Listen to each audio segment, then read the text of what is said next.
source of life and cause of death, water can wash away clues, dilute evidence, and conceal corpses. For investigators, water can be a cunning opponent.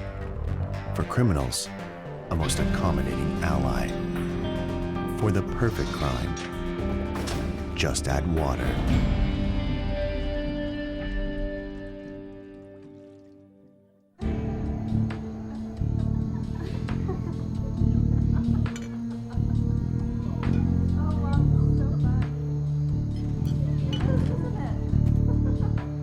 It was one of the most notorious crimes in Canadian history. A crime so evil and chilling, it captivated the people of Southern Ontario for more than a year. This case is protected by the Youth Criminal Justice Act. The identities of the victim, the defendants, and the witnesses cannot be revealed.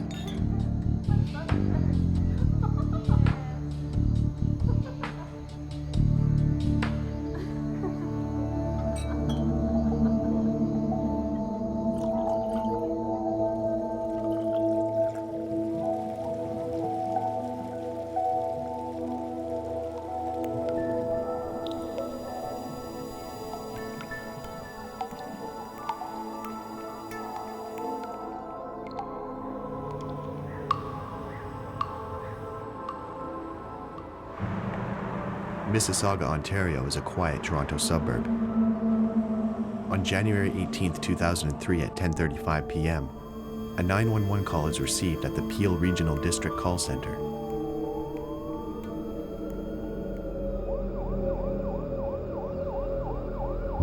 my God, my mother's dead. She's in the bathtub. We just found her. A distraught young girl tells the operator that her mother has drowned in the bathtub.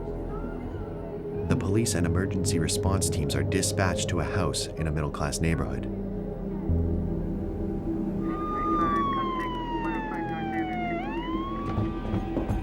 The two hysterical teenage sisters open the door. They point to the upstairs bathroom and tell the emergency personnel that their mother has drowned in the bathtub.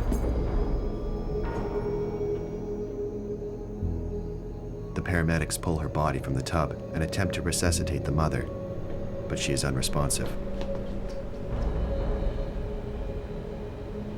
They cover her body with a sheet and leave it for the coroner to examine when he arrives.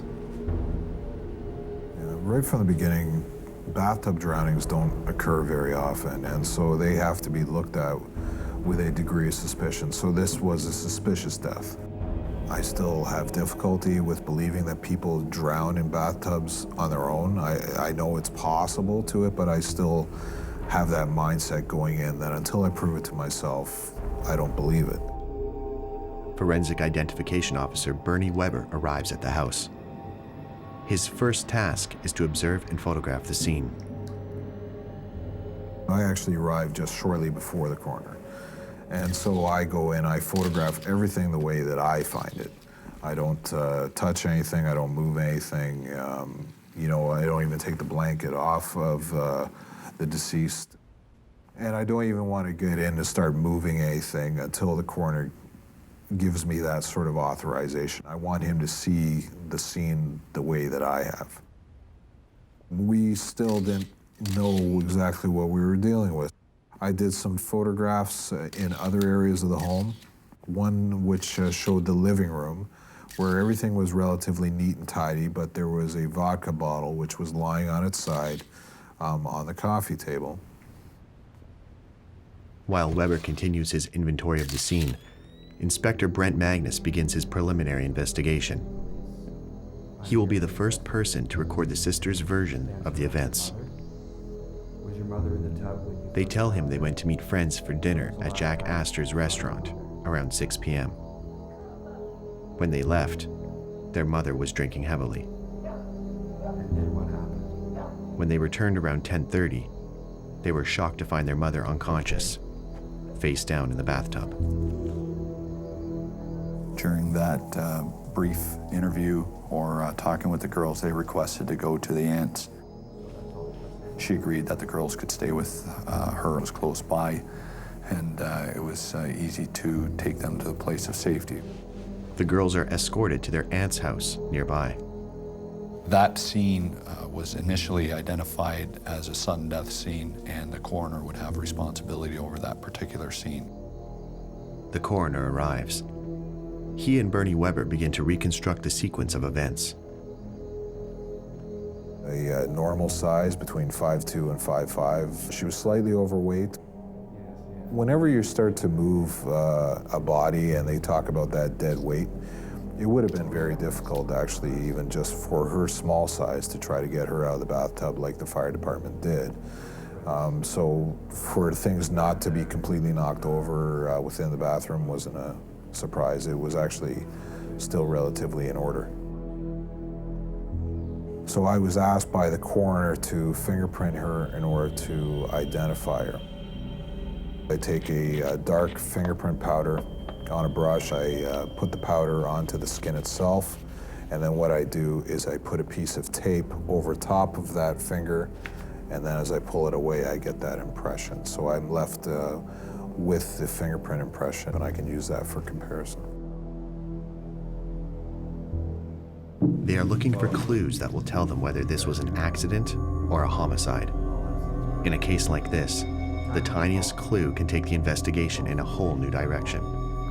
What has appeared to be just an accident can suddenly turn into a cold-blooded murder. She had a little bit of liquid coming out of her mouth, which is very common in all drowning cases because that's the normal process of the body getting rid of the liquid. Nos poumons, dans une noyade. When a person drowns, there is moisture in the lungs. Some of it may come from the water they drowned in, but some also comes from their own body. The blood draws it into the lungs because of the lack of oxygen. That moisture is rich in proteins because there are a lot of proteins in the blood, and some of them will cross into the lungs. Those proteins get mixed with the air. So when you press the lungs, foam comes out. You see that foam in the respiratory tract, but even before you begin the autopsy, often there is a big mushroom of foam around the nose and the mouth. Before long, Weber and the coroner begin to notice details that arouse their suspicions. We started to see things like we had 2 different glasses within the bathroom itself that had alcohol in it. I started to make other observations within the tub itself. There was 6 inches of water depth within the tub. So with the body in there, it would have obviously displaced, but the water had cooled down to air temperature. So I would expect in a normal situation, if it had been a normal bath, that the water would have been warmer. The water temperature will help determine the time of death. It's just a matter of process. Whenever you're dealing with a drowning, a water sample should always be taken at that time, and so that's what I did there. But also in the bottom of the tub, there was a granular material, and that appeared to be either vomitous or fecal matter that had just mixed in with the water. This was not collected at that time because we were still in that process of trying to determine what sort of death that we had. So that was left in there because if something suspicious had come out of the post-mortem examination, I knew that we would be returning to the home under a criminal code warrant, and we could grab that at that time. The mother's body shows no signs of struggle, and no evidence of foul play can be found. But the investigators still consider this a suspicious death. We were hoping that something would come out of the post-mortem examination that would lead us to conclude one way or the other. The house is sealed off until after the autopsy. Police officers are posted to ensure that no one can enter the home and that all potential evidence remains intact. So far, everything seems to point to an accidental drowning.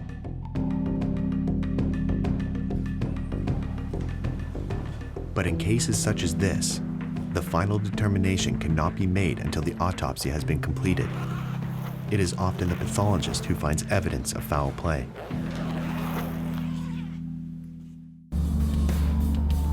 Mississauga, Ontario. A woman is discovered in her bathtub by her 15 and 16-year-old daughters. The investigators are very suspicious since bathtub drownings are extremely rare. An autopsy is ordered to determine the cause of death. Back in his office, Bernie Weber prepares his report. It will be used by the pathologist at the autopsy the following day. He compares the victim's fingerprints to those in the RCMP database to confirm her identity. I wanted to ensure that she was in fact the lady that we thought she was. I was able to pull the fingerprints. I made that comparison. And then I subsequently notified the coroner, identified this lady, as well as the officer in charge. The following day, Dr. Timothy Feltis prepares for the autopsy. I've done about almost 4,000 medical legal cases over my career. Drowning actually is still not that common. I've probably done perhaps maybe 25 drownings, and I've done maybe 6 or 7 that have occurred in a bathtub. From a forensic pathology point of view, any death in a bathtub is highly suspicious. It's unusual for people to die in a bathtub full of water. Automatically, we treated this as a homicide right from the get-go. A homicide autopsy in this case, with a death in water, meant that we had to do some very specific things. We'll take blood samples that will be used for toxicology. We'll take urine samples that will be used for toxicology. We also take a sample of stomach contents. That's kind of a backup. In this case, we don't usually use the stomach contents all the time, and it is submitted to the Center for Forensic Science. In this case, we also took an extra sample of blood and took it up to our pathology lab and ran it for alcohol. Often when people die in a bathtub, they may be strangled. So that means we have to do what's called a dry neck dissection, whereby we remove the chest and abdominal organs and the brain before we even go near the neck. That is so that we decrease any chance of introducing artifactual blood into the neck by removing those organs. Secondly, we would obviously make a very, very detailed search of that body for any evidence of trauma, including bruising, scratches, abrasions, etc. Ce qu'on voit en fait, c'est qu'en profondeur, il y a des... What we're seeing is blood vessels deep down that have ruptured, so blood has collected there. Through the skin, we see the bluish or reddish area. The medical term is ecchymosis, but in everyday language, we call it a bruise. But if the area where there is bleeding is very small or very deep, or if the skin is very dark, sometimes the injuries aren't visible. So as a precaution, we open all the tissue in the back and the back of the legs to see whether there are any injuries we have missed. The other thing that's important in this case to realize is that this woman who died was considered to be an alcoholic. Often, in alcoholic people, we will see evidence of bruising from various falls. What's interesting in this case is that there are no old bruises on this woman's body. Now, that doesn't mean that she isn't an alcoholic. She may be what are called a careful drunk. So I would have expected in this case that if there's a long history of alcoholism, that we might have seen evidence of previous falls with some bruising. That was not evident in this case at all. The results of the blood analysis have returned from the lab. We immediately, during the course of the autopsy, knew that this woman had a significantly elevated blood alcohol level in the range of 400 milligrams per 100 mLs. That is a potentially fatal level of alcohol. Levels of only 325 milligrams per 100 milliliters can be fatal to an average person. Now, somebody who's a chronic alcoholic might be very much different, but it's certainly a level under which somebody might pass out in a bathtub and accidentally drown. If you've taken enough alcohol and it depresses your central nervous system, it might suppress the cough response you have to get that water out of your lungs. And so that you can take the water in, the water just flows in a lot more easily than it would if you weren't inebriated with alcohol.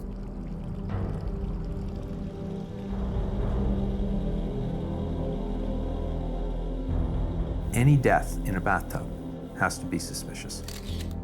All the findings was we had this high level of alcohol in a relatively young woman who had signs of freshwater drowning and no evidence of trauma.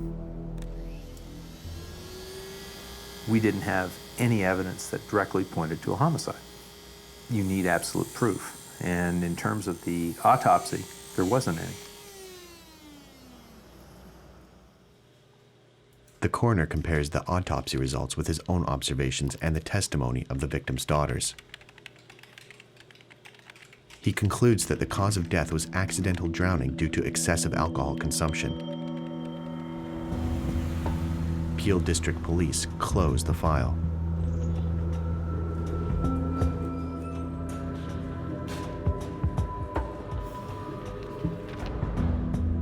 The sister's aunt becomes their legal guardian. The girls inherit nearly $200,000 from their mother's life insurance policy.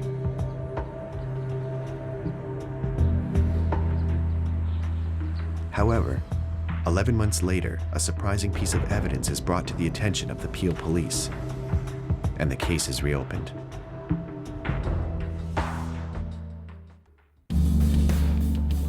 In Mississauga, Ontario, a woman is discovered drowned in her bathtub. Her teenage daughters find her body and call the police. Investigators are very suspicious because bathtub drownings are extremely rare. A full investigation, autopsy, and toxicology are carried out. The coroner concludes that it's an accidental drowning due to toxic levels of alcohol, and the case is closed.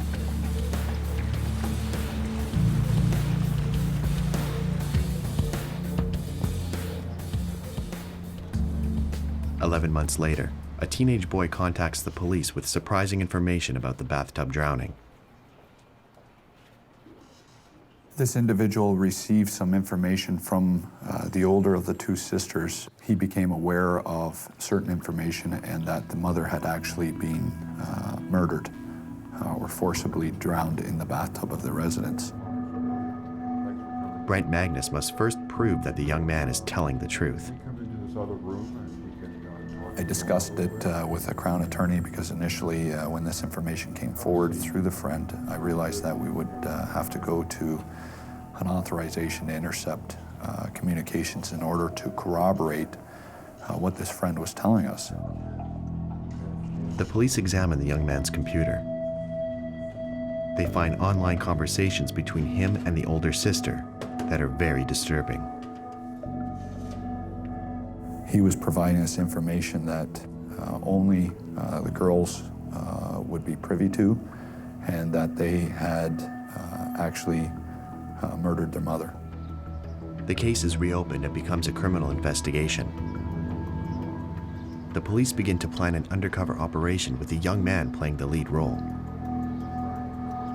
Even though he has been friends with the sisters for many years, this operation could put his life at risk. He had been a longtime friend of the girls. Both families growing up were fairly close. The police provide the young man with a car wired with audio and video recording equipment. He acted pretty much in a capacity as an agent for the police, and through some guidance with an agent handler, was able to meet with the girls and again engage both girls in conversation relating to the murder. During the next 4 weeks, the young informant records many incriminating conversations with the sisters. He went out to meet the older of the two sisters. He obtained a statement from her with respect to the murders, and it was obvious from reviewing and transcribing that entire intercept that the older sister and possibly the younger sister were definitely involved in the murder of their mother. The first intercepted conversation is chilling. The older sister openly reveals details of the murder that they had been planning for months. I think initially you don't want to believe that a 15 and 16-year-old would murder a parent, and especially their mother. I mean, the videotape that the police set up was brilliant because these girls had no idea they were being videotaped. In fact, At one point, I think it's the older girl, she gets into the car, and the first thing she says to their friend is, I'm not being videotaped, am I? The sisters came from a broken home. For many years, their mother had been turning to alcohol to deaden the pain of 2 failed marriages. They were able to use the mother's weaknesses against her, which was the recent relationship breakup with her boyfriend. When this occurred, she would consume alcohol.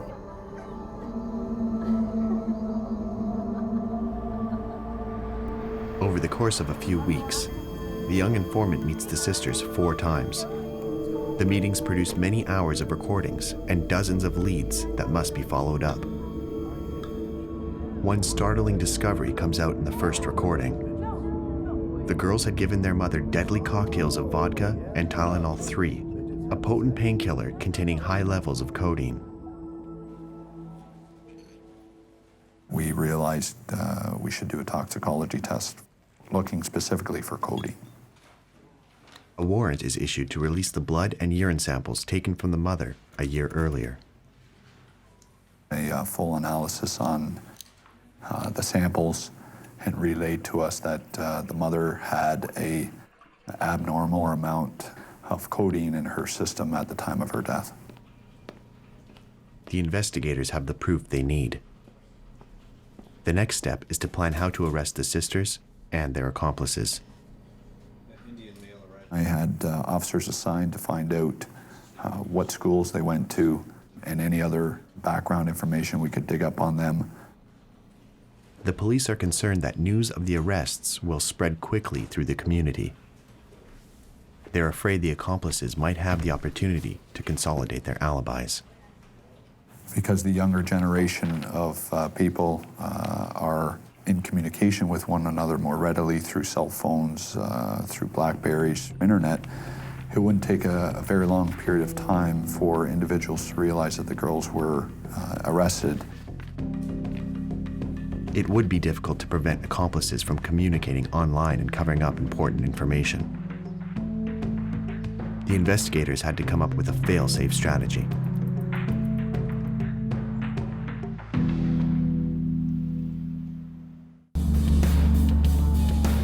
In Mississauga, Ontario, 2 teenage girls report that their mother has drowned at home in the bathtub.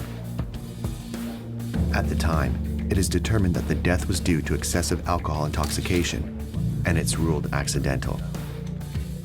The case is closed. 1 year later, the police received disturbing information suggesting the death was not an accident. With the help of an informant, the police obtained enough evidence to trap the 2 teenage killers. On January 21st at 7 a.m., the police served warrants for the arrest of the 2 sisters for the murder of their mother. The sisters are taken into custody, still dressed in their pajamas. They were brought into the homicide area of Peel Regional Police. They were obviously separated. We did not want them talking or influencing each other during that process. I had officers obtain specific clothing for them so that they would be dressed appropriately. They both declined to wear anything but the pajamas that they were wearing when they were arrested. At the same time, I had approximately 50 to 55 officers that were out involved in the execution of the search warrant at the residence, searching the residence, and I had identified approximately 45 other individuals that I needed interviewed within a very short period of time. Anybody I thought could provide us information on the girls or the murder of the mother, and I had to keep in the back of my mind to have the girls' family interviewed first.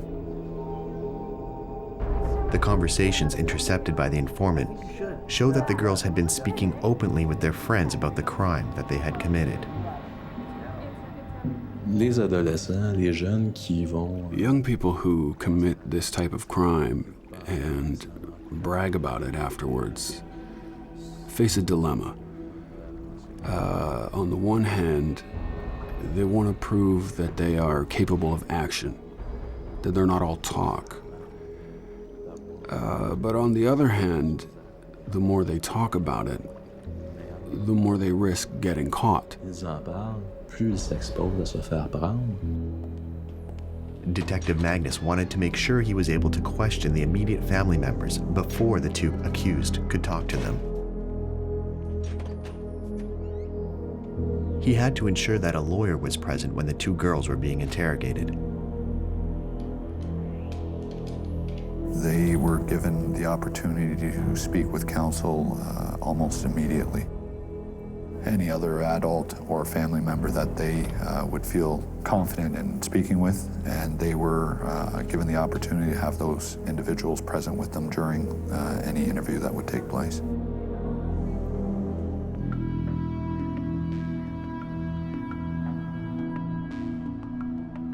Right from the start, both sisters denied any involvement in their mother's death. But it soon becomes apparent to the police that the older sister is extremely nervous. After several hours of questioning, she finally breaks down in tears.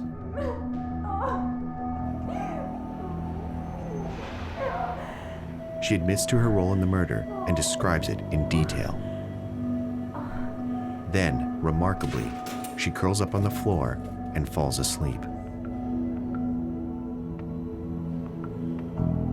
That's not uncommon. I've been involved in several arrests where individuals have an adrenaline dump or some type of change physically, that once they have been arrested, they, for some reason, fall asleep. But the younger sister continues to deny any involvement in her mother's drowning.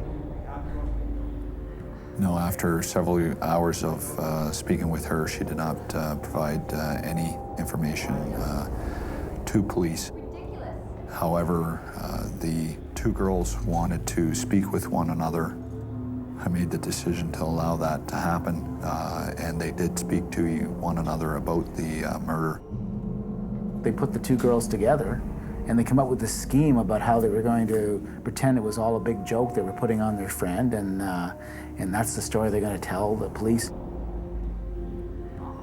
They come back into the rooms again, and she says, well, can you be in trouble for lying to police? And the officer says, well, what do you mean lying? He says, well, I didn't kill my mother, I was just lying to you. The older sister's retraction leaves the investigators with just one promising lead: the logs of the online chat stored on the girls' computer hard drives.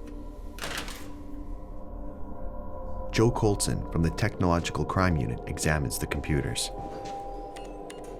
They're taken back to the Technological Crime Lab, and the computers themselves are physically taken apart, at which time we forensically image the hard drive. Basically, we copy the drive from start to finish. Every bit is copied. We do it in such a way that we can prove that the image that we have taken is identical to the original computer, and we do all our work from the forensic copy of that drive. When you delete something from your computer, that file, pretty much in its entirety, is still resident on that computer. A typical user will go in and say, okay, I should delete that now. As far as the chat goes, you can physically go in and delete that chat. But again, with the software programs that we use, sometimes we can recover that. As Colson recovers the files, he begins to piece together the girl's sinister story. And it's not exactly what the investigators had expected.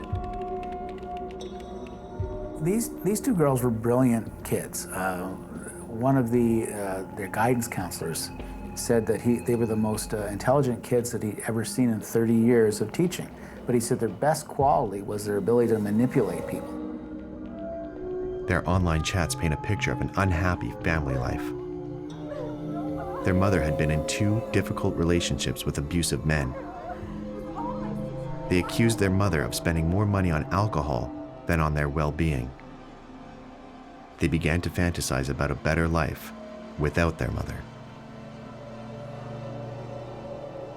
Within a very short period of time, their entire lifestyle started to change. Around the time that they came up with the plan, they started hanging out with different people, than they used to. They started skipping school, started using drugs and alcohol. I realized after examining some of the intercepts that this was actually not a spur-of-the-moment homicide or murder, that this was planned and calculated, researched by both individuals.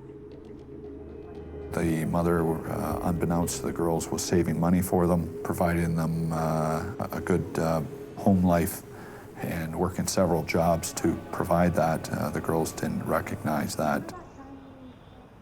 Once the girls sat down and came up with the idea of killing their mother for insurance monies, I believe they hatched a plan through research and talking with some friends. Probably the most important part of the analysis on this case was keywords and the analysis of keyword hits on these drives. The investigators used specially designed software to help them sift through the enormous volume of data. All of their conversations were being logged on the computer. I don't know whether they knew it was logged or not, but it was being logged on their computer. The first hit that we got was alcohol effects and Tylenol. And that was sort of that first glimpse. When I found that first shred of evidence, that first smoking gun, there was the adrenaline. It was like, there it is. Came up with the idea of getting her intoxicated and providing her pills to incapacitate her. They actually did research into the amount of alcohol, the amount of Tylenol or codeine and its effects mixed with alcohol, and the amount of time necessary to drown a person or hold them underwater to facilitate a murder.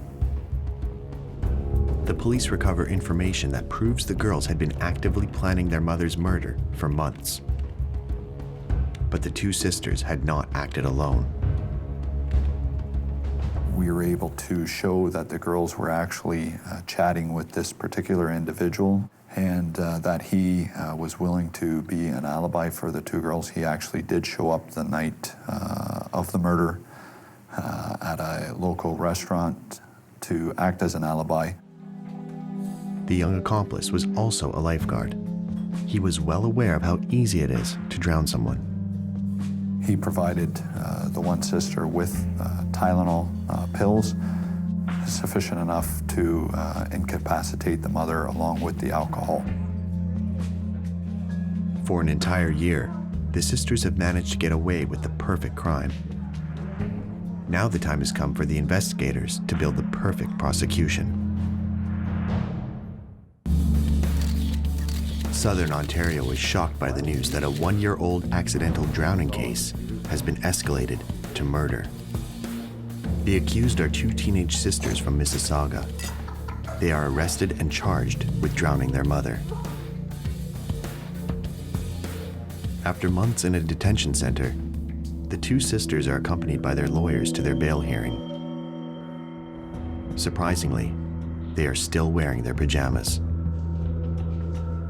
I've covered, hundreds and hundreds of cases, the last 10, 15 covering crime, and I'd never ever seen two girls so young show up in court dressed in their pajamas, especially two girls who were allegedly arrested for killing their mother. And I thought, what's going on here? Their immediate family and circle of friends believe the police have made a terrible mistake. In fact, during the bail hearing, there was laughter throughout the whole courtroom. The father didn't believe it, the aunt certainly didn't believe it, their cousins thought it was a big joke. After their hearing, their lawyers talked to the media. Their lawyers came out and said that, these poor girls were wrestled out of bed and they weren't allowed to dress, and the cops did this, and it's just a terrible story. And of course, what we didn't know at the time was the girls lived in their pajamas, refused to get dressed, and had spent the better part of the day before just sparring with seasoned interviewers about what happened. Masters of manipulation, the sisters begin to sway public opinion using their lawyers, family, and friends. There was a lot of media coverage. Young girls killing their mother, how could that happen? Let's feel sorry, it must have been their lifestyle, the mother must have been abusive.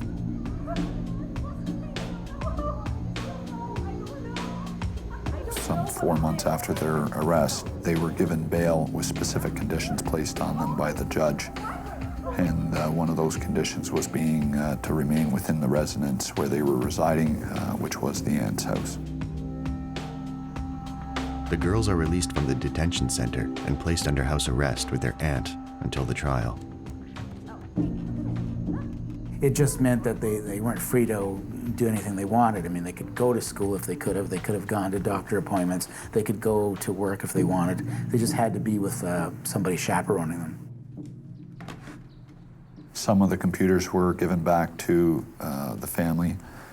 We actually obtained a lot of the evidence from a computer that had been brought with them from their previous residence.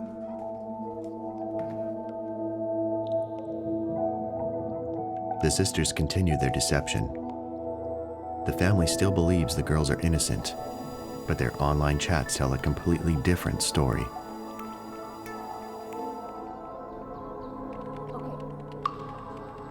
And they spend that entire year living at the aunt's house. And this is the aunt whose sister they have killed.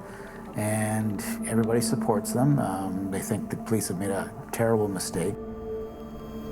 With the same computers they used to hatch their diabolical plan, the sisters continue their online chats and brag about how they've been able to fool everyone. When the investigation is complete, the sisters' cruel, clever plan is finally brought to light.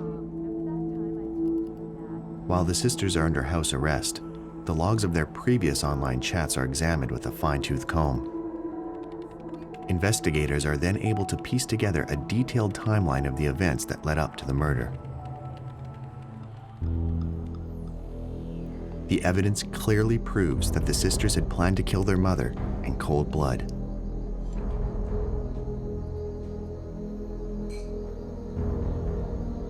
It's our belief that the girls poured drinks for the mother, provided her pills, which was not abnormal for them to do that.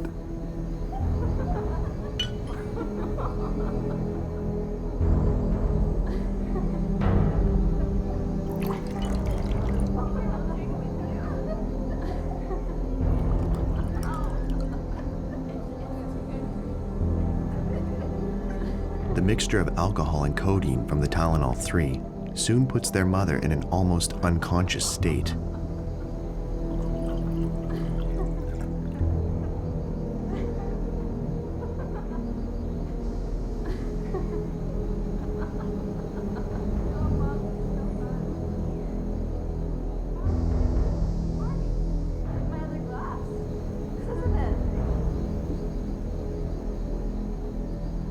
While their mother is heavily sedated, the sisters fill the tub and prepare the bathroom.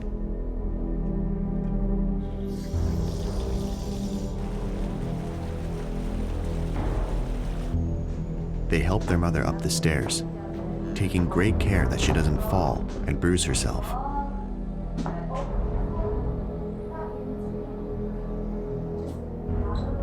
The older sister helps her mother climb into the tub.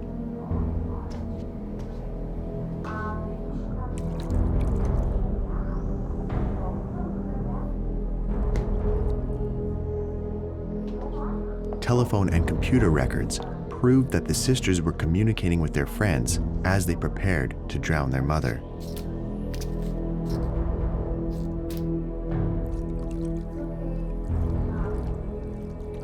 The older sister puts on latex gloves, then holds her mother's head under 15 centimeters of water until she stops breathing.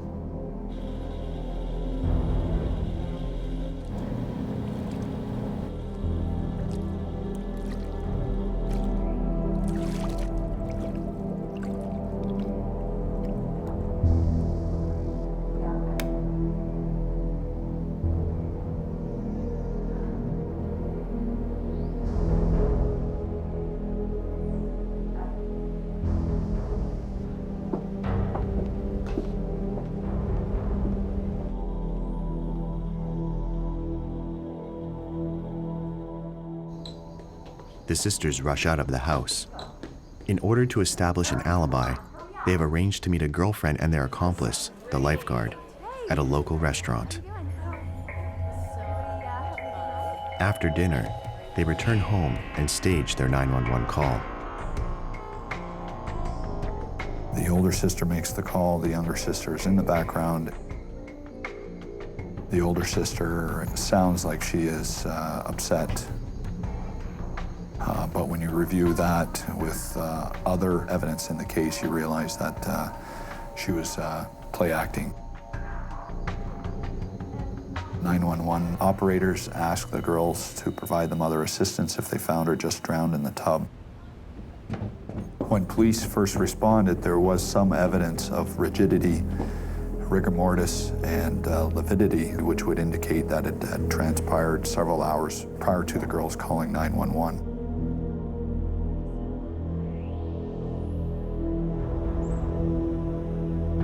One year after their arrest, the trial begins. They become known as the Bathtub Sisters. People ask me, was this a hard trial to sit through? And you must have been, aghast by all this. Every day, myself and other reporters that covered it couldn't wait to get to the courtroom because we just couldn't wait to find out what was going to come next. The Crown attorneys would say, if you thought this was good, stay tuned. The sisters have two motives for their crime. One is to escape from an abusive home life and an alcoholic parent. The other is just plain greed. They know their mother has a life insurance policy worth nearly $200,000. That's what makes this whole thing bizarre, chilling, disturbing. There were three close friends who knew it was going to happen beforehand, knew afterwards. Nobody ever goes to their parents, nobody goes to police, nobody goes to any authority figure whatsoever. And I think during that whole year they got away with it. There had to be hundreds of kids in two different high schools that either suspected they had killed their mother or knew firsthand they had done it, but nobody ever tells anybody. Their accomplices eventually testify against the girls and help to convict them. The young male accomplice is also arrested and charged with conspiracy to commit murder. As the trial progresses, the police continue to bring forward new evidence found on the seized computers. The technical evidence added so much validity and so much weight to these other witnesses' statements because we were able to corroborate what these witnesses were saying. The digital evidence in this particular case really became the crux of the case. To my knowledge, this is probably one of the foremost technical investigations that took place in this country at that time.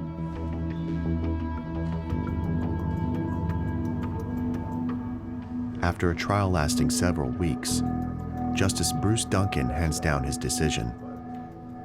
Their mother is obviously...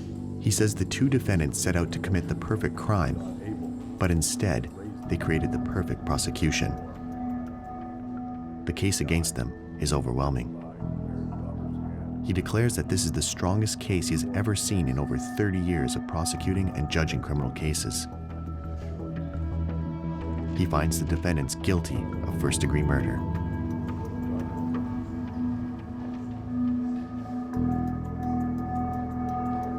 They were convicted as youth under the Youth Criminal Justice Act. It meant that all they could serve was a maximum of 10 years. First-degree murder, that's the most you can serve. You can only serve a maximum of 6 years in custody. The rest can be served in a halfway house, even in their own house under house arrest eventually. When they get released after that 10-year period is up, they can go anywhere in Canada. They don't really need to get new names because nobody will know their names. But for the average public, they'll always be known as the Bathtub Girls. I feel strongly that everybody came to the same conclusion that these two girls were evil. The horrific thing about this is that these were 15 and 16-year-old kids, and they almost got away with the perfect crime.